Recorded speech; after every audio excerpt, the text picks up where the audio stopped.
Hello everyone, welcome to part 3 of the guide video for progression.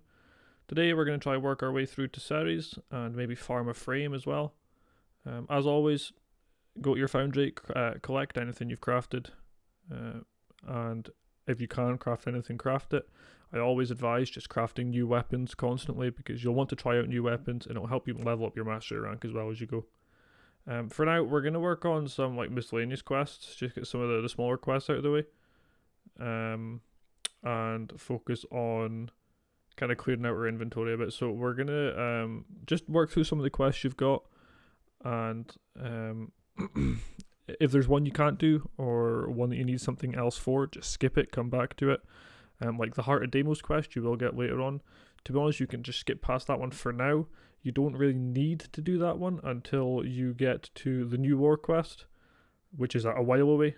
So I would do it before that, but it's not needed right now. It's just to unlock the open world on Deimos, which again you don't really need until a while in the future.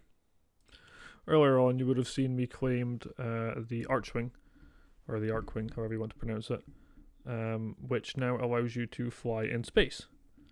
So with the Archwing, you can now do Archwing missions, which are obviously flying in space missions with your jetpack type thing. As you'll see here, this is kind of the first time you get to use Archwing. Unless you do one of the Archwing missions before this is kind of the first time you'll see Archwing in use. It's vastly different to Warframe, and most people actually dislike using the Archwing over the Warframe. But it's kind of a necessary evil that's got to be done. Quick tips. So you can obviously move in any direction without having to look that way. On PC, you can use C. It says numpad 0 here. I believe I set that keybind by accident. I've never changed it. But you can change keybinds. So I use C, which I believe is also a default keybind. I don't honestly know what the button is on console. I would guess LB or L1 or L2 for PlayStation. But I wouldn't want to honestly guess in case I was completely wrong. But it's much and such the same as Warframe. Left click shoot, right click aim, and so on and so forth. But it's all space related, and none of your Warframe or your weapon stats matter here. The Archwing's its whole own setting. So the Archwing is basically your Warframe, and then you've got the Arc Gun and the Arc Melee, which would be your weapons. The initial ones are pretty crap, to be completely honest with you. They're not very good. But you'll get stronger ones as you play. With the dash, by the way, just around the cursor, you'll see there's kind of the blue dots that fill up. You can only use that dash when them blue dots have fully filled up. So don't go spamming your dash button because you'll just slow yourself down. Because if you try to dash before that's refilled, you will have like a stun animation of sorts. You'll slow down. You won't stop, but you'll slow down and it just takes longer. So just be careful with that you don't try spam it as much as possible.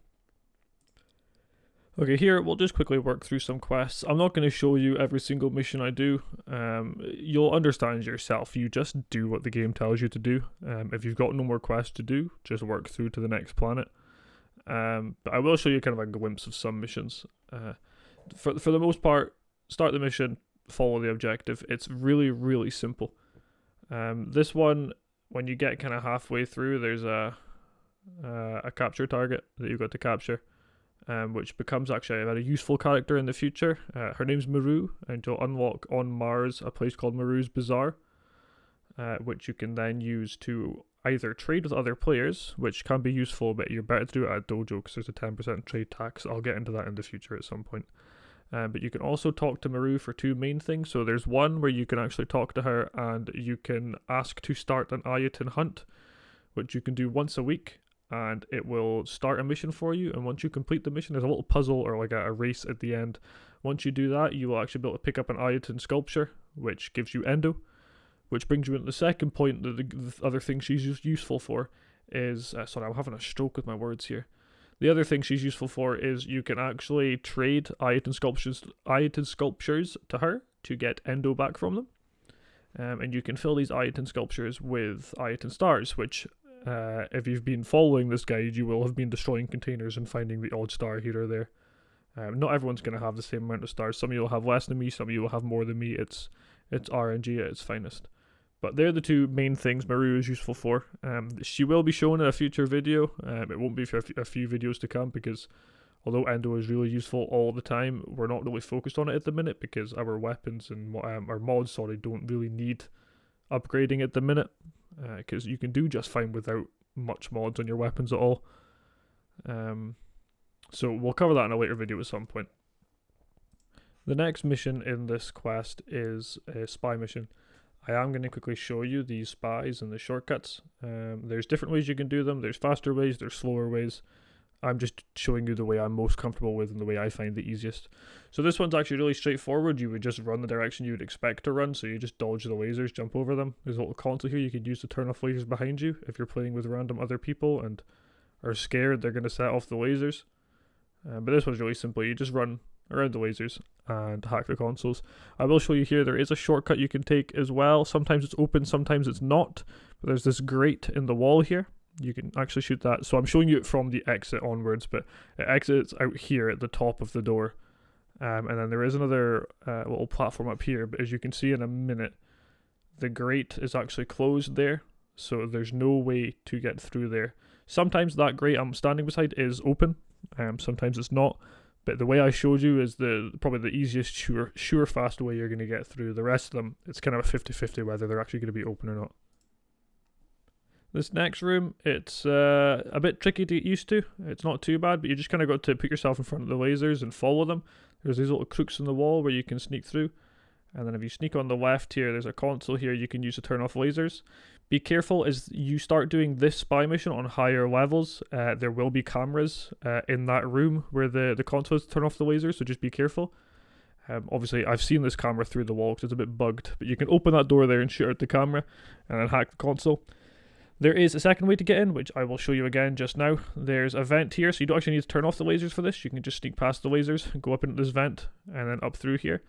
Again, at higher levels, there will be cameras above and below, so be careful when you're entering the rooms. Just keep an eye out for cameras before entering the rooms, but that's the kind of two fast ways to get into that room. And then there's C here. This one's kind of a 50-50 on whether you get the fast route or the slightly slower route. So there's doors on the left and the right. Only one will be open most of the time, but if you run down, there's a grate there. I got the door on the right, the grate is there, but the grate is closed. It can be open sometimes, or this time it can be closed. So you can actually go up into that vent on the side, jump all the way across, come back down into the other side where the door was locked, and there's a vent in this side that's open. Now, the vent on that side leads you directly into the objective. If you get to the vent on the opposite side, it actually leads you into that door behind me that is locked. You would then have to just unlock that door and then go into the objective. So it's slightly slower if you get this room, but it's still probably the faster route than trying to sneak around enemies and get to that door on its own. As you'll see in a minute, because I've been trying to keep using weapons that are low leveled and level them up and stuff, you'll see that I've now reached Master Rank 3. I absolutely always recommend, as I said before, to do your Master Rank test as soon as you can. All you got to do is make sure you've modded all your weapons, picked your strongest weapons, modded your Warframe, make sure you've just made them as strong as you possibly can. Once you're happy with that, you can just start your Master Rank test. For the Master Rank 3 test, it's really simple. It's just get kills with your melee weapon. As I've said in previous videos, you should not struggle with these. You just run around and spam your melee button. You can actually hold the melee button now. They've changed it recently. So you can hold the melee button to keep meleeing, which will kill the enemies really fast. Melee in this game, as you'll realise at some point, is probably the strongest weapon type there is. It's just broken. All the mods make melee weapons a lot stronger than other weapons. They're kind of struggling to balance it out at the minute. But all you got to do, run around, murder enemies, and then you'll master rank up really simply. Now out of the Master Rank test, we've just had this icon here come up to tell us to go to the Syndicates tab. There's 6 you can pick from. It doesn't matter which one you pick, because regardless you're going to have to buy. So how it works is you can pick one and there'll be kind of 2 that you can ally with without having to min-max status. Not status, I'm using the wrong word here. Standing. And then there's 3 that will be hated by you, which is probably the 90% of the player base has, is they have 3 that like them, 3 that don't. So just pick whichever one you like the look of best. And then it will tell you have to meet them first. So your best to actually just go meet them and then go meet all of them at the same time. So you'll see you're in a relay at the minute. So you'll see there's 3 on the left hand side of the relay and 3 on the right hand side. The easy way to look at it, the 3 on the left hand side are allied and the 3 on the right hand side are allied. That's not exactly how it works. It's kind of hard to explain, but there's 2 that like each other, another 2 that like each other, and another 2 that like each other. So you can have 2 that like each other and then 1 that's neutral to your 2. But if you help the one that's neutral to your 2, there's then going to be one of the other 3 that actually dislike you, which is why you can only get 3 at a maximum without trying to min-max the standing. But as I say, don't worry about it too much. Don't try to look into it. Just find the one you like the look of best. If you think Cephalon Suda's cool with their fancy room, or the Red Veil's cool with their spookiness, pick whichever one you want. And the other ones will, once you pledge to one of them, you'll soon see which ones are your allies and which ones are neutral towards you. So you've got to go back into this console and pledge allegiance with the one you like. So you pledge, and then it shows there. So some are allied, some are neutral, and some are opposed or enemy. Again, it doesn't really matter. Just pick whichever ones you want. It's not going to kill you. Don't worry. I don't believe I covered this in an earlier video, so I'm going to cover it here. If you ever get a survival mission, you'll see when you kill enemies, they have a chance to drop this little yellow thing. When you pick up, if you look at the life support on the left, it goes from 91% up to 96%. So it fills 5% per one of those you pick up. A lot of mistakes the newer players make is they see the life support modules, the little white marker. They tend to activate that as soon as it lands, which you really don't need to do. You'll get life support from the enemies. Each, as I said, each of those things to drop, you'll get 5% from them. So as long as you're doing enough killing, you can keep yourself your life support up. Containers also drop the life support modules, but most of them will come from killing enemies. If you're struggling to kill enemies, or there's been a slight part where you've not killed many enemies, then you can turn to the life support modules. But for the most part, if the life support's dropping faster than you can kill enemies, it means it's time to extract, because you won't be able to get enough of the life support like module here things to keep yourself going without getting kills. But as you see there, you activate it, it went to 100%, but I think they fill 35%, I believe it is, from memory. I would have to go look it up because I don't remember off the top of my head, but they fill up around about 35%, so you're best to use it around 60% if you need to. But again, I would say leave it until you're down to like 30-20% if you're struggling. And if it really isn't staying up, then it's time to extract. After that survival, we've now unlocked the Kubro incubator segment. You may hear the dog in the background, I apologise, she likes to just run around. So now that we've got this, if you follow the guide earlier on, you will already have the Kubro egg, so you should be able to just start hatching a Kubro straight away. The incubator power core there you get for free as part of the quest. You will not get another one for free in the future, so use it wisely. It costs like 100k credits and an argon crystal to craft, which you can't even get argon crystals until you get to the void. So just, you know, you can only use it on a dog or a cat, and you can't get a cat for a while, so you're best to just use it there and then, get it out the road. There was the option as well to drain the cyst into the egg, which would give you a Helmuth charger, just a different type of dog. But just to begin with, I'd advise just going for a bog standard dog for now and seeing what you get. Next we're going to move on to this mission, which is another spy mission. We have covered these spies before, but I'm just going to recover them for you so you can make sure you're happy you know how to do them. Okay, so here's objective A. This one's a really simple one. Shoot the sensor bar on the top so you don't set off the alarms. Run around the side, hack the console. Hide from those detector drones again. Disabled. That one's a really simple one. As you see, they will detect if you run in front of them, which will set off the alarms. And also if you shoot them, they will set off the alarms. The only time they won't set off the alarms is if you can one-shot them. So if you have a weapon strong enough to one-shot them, you can kill them. If you're not sure, just don't do it, because if you don't one-shot them, the alarms will instantly go off. Next we're at B. So if you pop in here on the left, there's that sensor drone in a little direction you can run, or you can pop in the right here and slide into that hole. Just dodge the laser and jump into this hole in the roof, which I drastically missed. But you just jump into this hole in the roof and then turn around, go through this way. And you can turn to the left here and just drop down to the console. Just watch the right because there's windows there and the detector drone can detect you through the windows. So just be careful he doesn't detect you there. And then again, you're in the console room and you can just hack the console. And then there is a small door on the side here that opens up that you can just X out of to save you going back the way you came.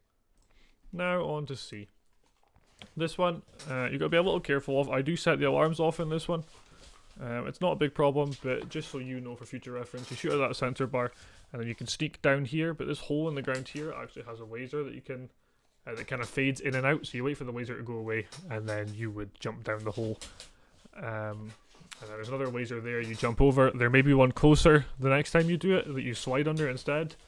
Don't slide under it, just crouch under it, because there's kind of a weird buggy thing with sliding. It sometimes it sets off the alarms even though you've clearly went under the laser. After you've hacked the console, make sure you activate the elevator, because if you don't activate the elevator, that big door there won't open, it'll stay locked. And here's some more spies. So these ones you might not have done. This one, there's the routes up top with the vents. Sometimes both vents are open, but you'll realise that only one vent actually lets you go anywhere. This one here, I took the wrong vent first, so I took the other one. And then you can just sneak on through here, destroy the vents and just work your way through. There is cameras, but none of them will detect you as long as you stay up top. And then as you get into the higher level missions, there is cameras in this room, and there might also be lasers on the floor. If you land on that like raised platform where the console is, you won't hit the lasers. So when you get to the higher level missions that has the lasers, just land on that platform and you'll be fine. Okay, on to B next. This one is simple enough again. Lasers on either side, cameras on either side. Just pick your direction because they both work the same.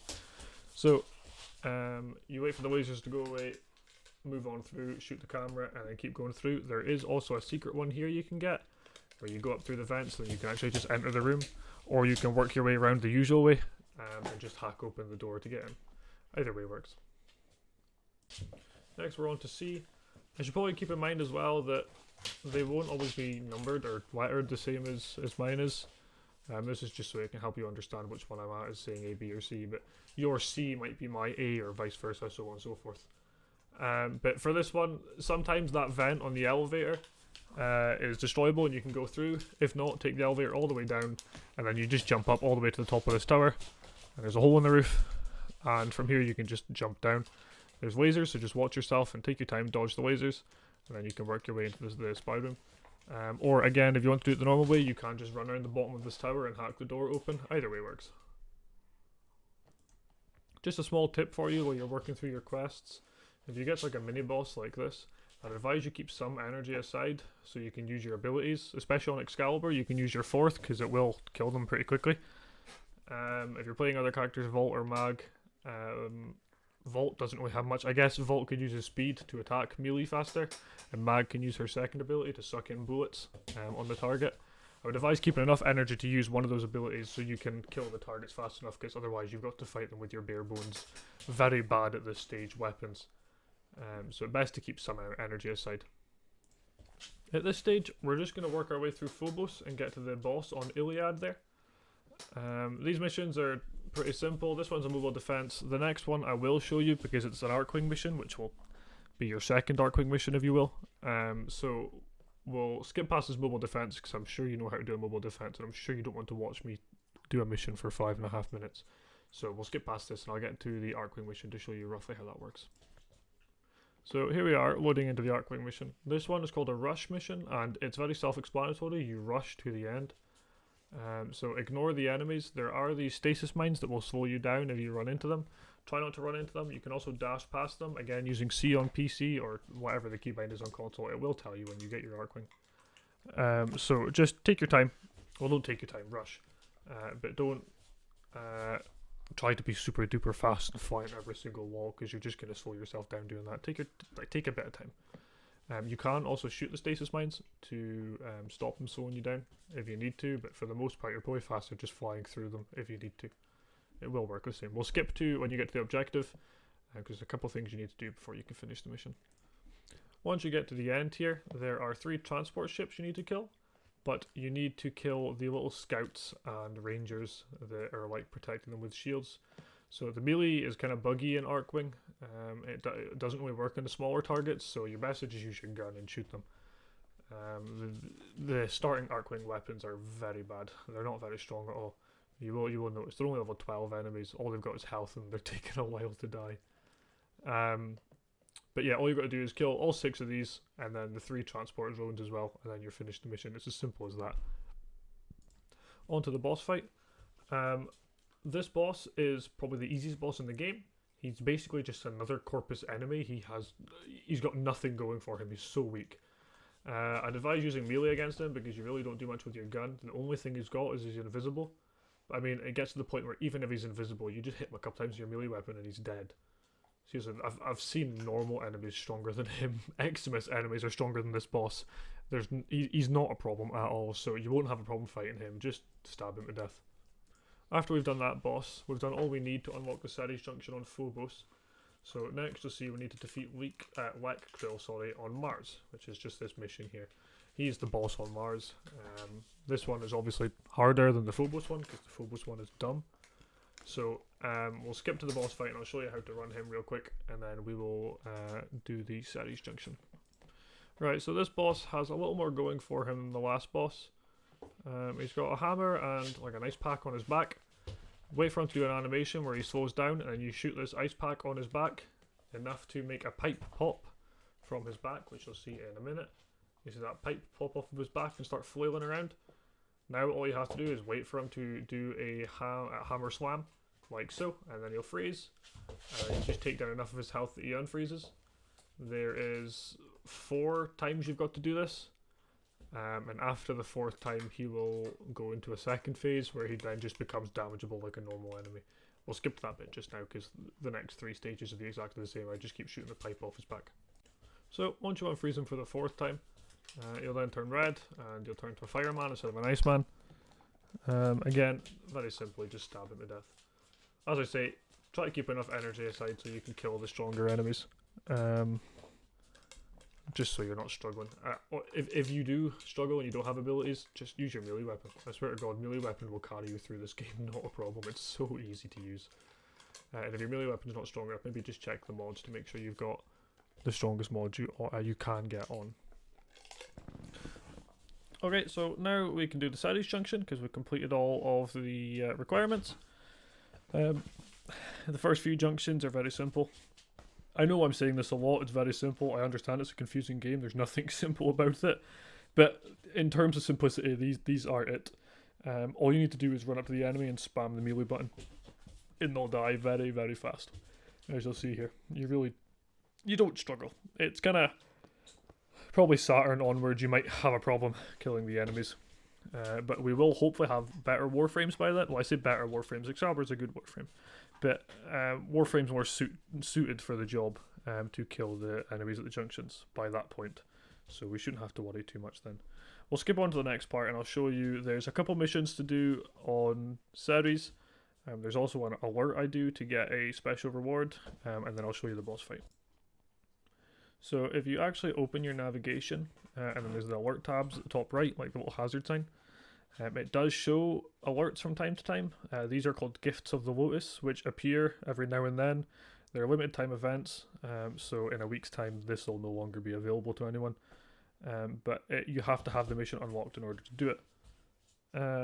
So my plan here was to do this first mission, which is just a normal exterminate, and then I have access to that second mission, and then I run that alert. It gives me Riven ciphers, which are confusing right now, and I won't explain until we get a Riven, because there's no need to explain it. But if you see a Gift of the Lotus and you can do it, I'd advise doing it, even if you don't know what the reward is or you don't think it's useful. Still do it, because most Gifts of the Lotus are useful. Next we move on to a rescue mission. I'm sure I did cover it in the last one. Maybe I didn't actually. Just about all rescue missions have a shortcut that you can just skip past. This one, for example, has the hole on the right, and then if you keep running, there's another hole on the right. And then this way you can just run straight into the hostage room without running into any of the wardens or the big door you've got to unlock. You may still set off the alarms because rescue missions are weird, and if the enemies catch even a glimpse of you, the alarm just seems to go off. Rescue missions are very confusing. One thing I will add, don't stand by it, because unless you're really used to the movement, it may not be easy to do. But for the most part, you don't have to worry about the hostage. They will just teleport along with you. If they get downed at this time, if you're not confident in your movement ability, I'd advise reviving them if they get downed. If you're confident enough in your ability, and say you're 150, 200 meters away from extraction, you can actually just extract while they're downed and it'll still count as you completing the mission. It's up to you to decide whether you want to take that risk or just go revive them to make sure that you're happy with it. You'll see here I took it a bit too risky and had a second left to extract. But it just goes to show that it doesn't matter how much they've got left on their timer, you can still extract without a problem.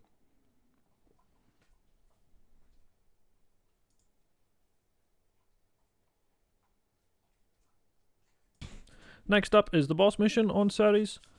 You'll probably recognise both of these bosses because I think they decided they were bored and didn't want to go make a new boss, so they just added two bosses together in the same boss fight. So you've got Captain Vor and Whack Krill again. Both of their fights are exactly the same as they are on their own respective planets. So your best is just take out Vor, and while he's in his invulnerability phase, take a pipe out of Whack Krill. And then just get to slicing and dicing. This fight isn't hard, it just takes a little bit of time is all. So if you want to farm the Warframe that comes from this, which is Frost, if you want to farm him, you'll take a little bit of time to get through it, but it's worth it because he's a good frame. After this, we will cover the kind of 4 main frames you'd be able to get at this stage, and how you'd go about farming for them. Quickly, just before we do that, if you have the money and the resources, I'd advise upgrading your syndicates. It will feel like a lot of money, it will feel like a lot of resources, but just go for it. It's not going to kill you, and trust me that the money you're spending right now is nothing in the long run.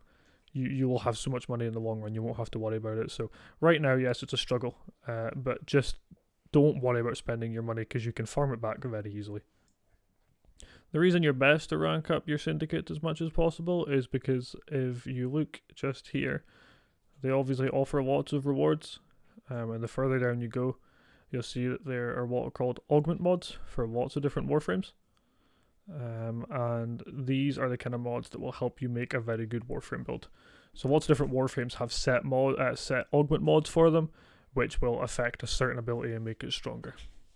Moving on to Warframes now, at this moment in time, there's kind of 4 Warframes you can farm. There are more, but there's 4 pretty simple Warframes to farm at the minute.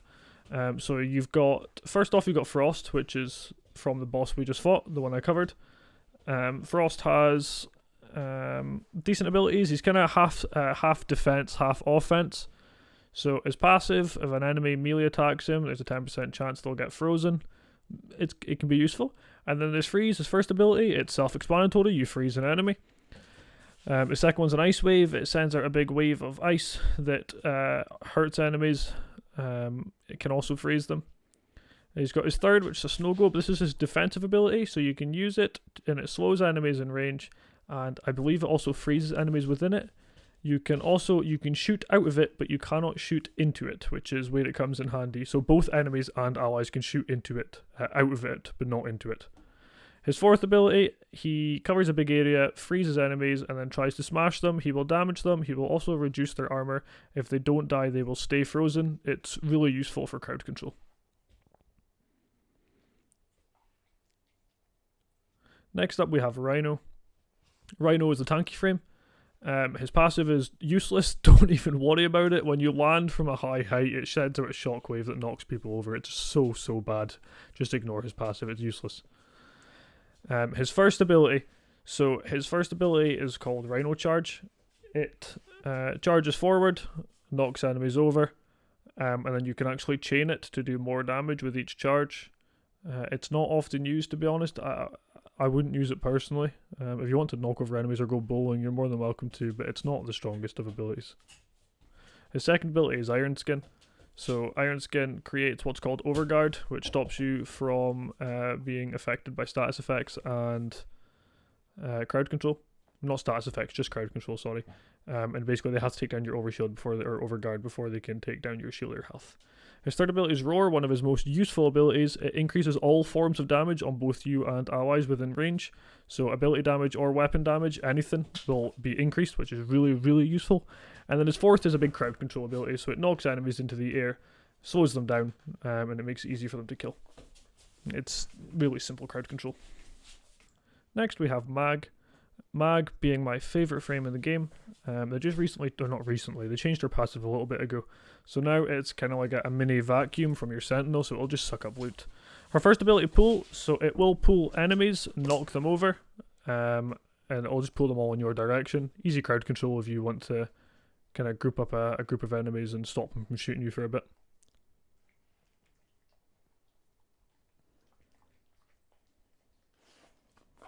Her second ability is Magnetize, so this one is really strong. It creates a big bubble around an enemy. It will suck in both ally and enemy bullets. It will deal damage to the main enemy you cast it on, but it will also damage enemies over time that are inside the bubble as well. You can also sit inside the bubble, and as long as you're not sitting directly in the middle, you'll basically take no damage, so you can use it as like a shield as well. Polarize is her third ability. It's a big dome that kind of it expands out from where you cast it.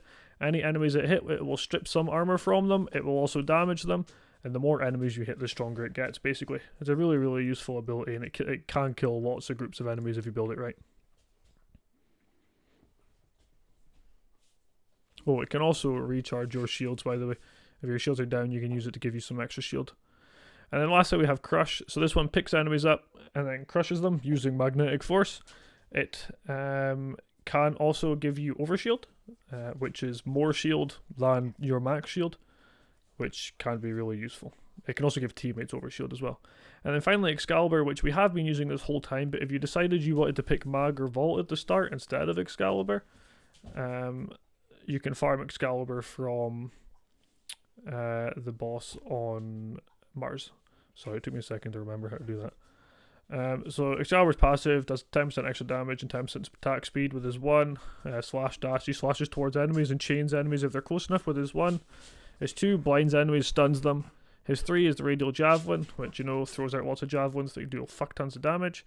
And then his 4 is the Big Blade of Death, which, when you have lots of duration and efficiency, you can basically use it forever without running out of energy. The 4 frames, so you've got Excalibur, you can get him from Mars. You've got Rhino, you can get from Venus. And then you've got Mag, you can get from the Phobos boss. And finally there's Frost, you can get from the bosses on Ceres. Out of the 4, the easiest one to get part-wise is Mag, because the boss is so easy.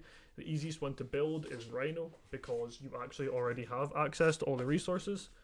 Mag, Frost, and Excalibur all require you to get to at least Jupiter, I believe it is, or maybe Europa, before you can build them, because you need control modules and noodle sensors, which only come from Europa and Jupiter respectively. But I'm going to farm Mag personally, just because I know what I'm doing and I know where to go and how to farm these things. If you just want to get a frame as soon as possible, farm Rhino. If you decide you want to farm one of the other frames, go for it, but again, you won't be able to get the resources until you get to Jupiter or Europa. And there's the third mag part I needed. So now I have the Mag, Noodle Optics, Chassis, and Systems.